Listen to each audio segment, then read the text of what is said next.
Bienvenue à tous. Aujourd'hui, on plonge au cœur d'un réseau fascinant, celui des messagers secrets de notre corps, le système endocrinien diffus.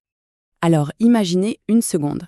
Et si l'un de nos plus grands organes n'était pas un bloc solide, comme le foie ou le cœur, mais plutôt un réseau de milliards de cellules éparpillées partout, des sortes d'informateurs secrets cachés au sein de nos autres organes qui influenceraient absolument tout, de la digestion à notre humeur. Intriguant, non? Eh bien, ce réseau, il existe et il porte un nom, le système endocrinien diffus, ou SED pour faire plus court. C'est un ensemble de cellules qui, même si elles sont isolées, jouent un rôle hormonal absolument capital dans tout l'organisme. Allez, on va voir de plus près ce que c'est exactement. Le mot-clé ici, c'est vraiment diffus. Contrairement à une glande comme la thyroïde, qui est bien délimitée, le SED, lui, est composé de cellules seules ou en tout petits groupes. On en trouve dans l'estomac, les intestins, les poumons, un peu partout en fait. Leur boulot, c'est de sécréter des hormones pour envoyer des messages et des ordres cruciaux dans tout le corps. Mais alors comment les scientifiques ont-ils bien pu repérer un système aussi éparpillé? La toute première piste est venue d'une théorie assez brillante, ce qu'on a appelé le système APUD. AMPUD. Bon, le nom est un peu technique. Ça signifie Amine Precursor Uptake and Decarboxylation.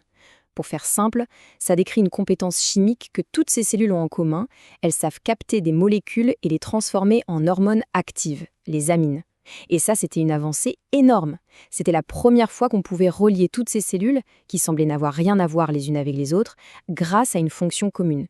C'était le premier fil de la pelote que les chercheurs pouvaient enfin tirer. Sauf que voilà, la théorie APUD, ce n'était qu'une partie du tableau. Et c'est là qu'on voit bien comment la science progresse.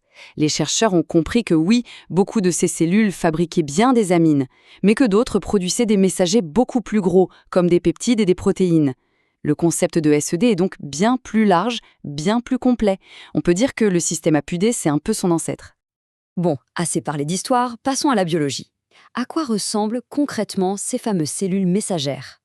Visuellement, on a deux grands modèles de cellules dans le SED. D'un côté, le type ouvert et de l'autre, le type fermé. À première vue, on pourrait se dire que c'est juste une différence de forme, mais en réalité, cette différence change absolument tout dans leur manière de fonctionner. C'est ça qui explique leur rôle. La cellule de type ouvert, c'est comme un périscope. Sa pointe atteint la surface de l'organe, par exemple à l'intérieur de l'intestin, ce qui lui permet de goûter ce qui se passe et de réagir. La cellule de type fermé, elle, est complètement enfermée dans le tissu.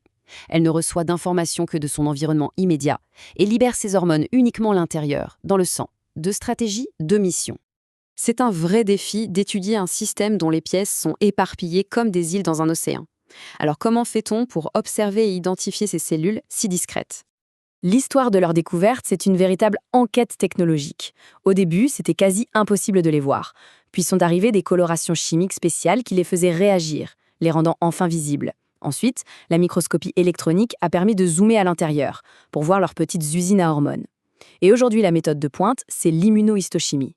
On utilise des anticorps qui agissent comme des balises GPS pour identifier et marquer chaque type de cellule avec une précision incroyable.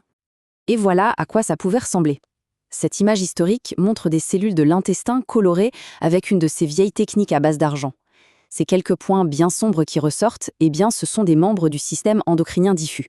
C'est grâce à ça que ce monde caché a commencé à se dévoiler. Comprendre ce système, ce n'est pas qu'un simple exercice de curiosité scientifique. C'est absolument crucial pour la santé. Parce que lorsque ces messagers secrets se dérèglent, les conséquences peuvent être très graves. Le principal problème, quand le SED dysfonctionne, c'est le développement de tumeurs. Quand la régulation de ces cellules ne marche plus, elles peuvent se mettre à se multiplier de façon incontrôlée et former ce qu'on appelle des tumeurs neuroendocrines. On les trouve souvent dans le tube digestif ou les poumons. Pour que ce soit plus concret, prenons quelques exemples juste dans notre système digestif. Chaque type de cellule a un nom, une hormone et une mission bien précise. Les cellules G dans l'estomac, par exemple, produisent la gastrine pour aider à digérer. Les cellules S, elles, libèrent la sécrétine pour réguler l'acidité. C'est un ballet hormonal parfaitement orchestré. Et encore, ces quelques exemples ne sont que la pointe de l'iceberg. Cette liste, beaucoup plus longue, donne une meilleure idée de la complexité et du nombre incroyable de ces cellules messagères, rien que dans notre tube digestif. C'est une illustration assez frappante de l'ampleur de ce réseau de communication. Et tout ça nous amène à une dernière pensée. En comprenant de mieux en mieux le rôle de chaque messager, dans la santé mais aussi dans la maladie, on peut se poser la question: Et si la clé de nouvelles thérapies, notamment contre certains cancers, se trouvait justement dans notre capacité à communiquer avec ces agents secrets de notre propre corps, et peut-être même à les contrôler, c'est une piste vraiment fascinante pour l'avenir.